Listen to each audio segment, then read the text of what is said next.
உங்களுக்கு ஒரு கேள்வி, உங்க பாட்டி சாப்பிட்ட சாப்பாடும் இன்னைக்கு நீங்க சாப்பிட்ற சாப்பாடும் ஒன்றும் நினைச்சிட்டு இருக்கீங்களா? ஆனா உண்மையை சொன்னா இது ரெண்டுத்துக்கு இருக்கிற வித்தியாசம் வானத்துக்கு பூமிக்கு இருக்கிற அளவு.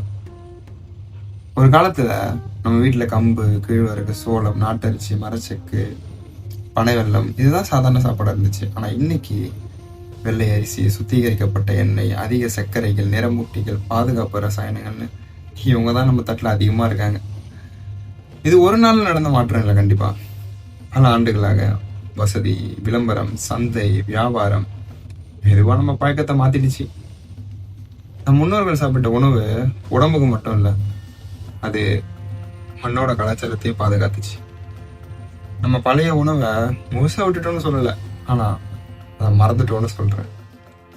நீங்க அடுத்த தடவை சாப்பிட உட்காரும் போது ஒரு கேள்வி மட்டும் கேளுங்க, நான் உண்மையிலேயே சாப்பிட்றது சாப்பாடுனா, நான் உண்மையிலேயே சாப்பாடு தான் சாப்பிட்றேனா, இல்லை ஒரு சந்தை உருவாக்கிய பழக்கத்தை சாப்பிட்றேனா?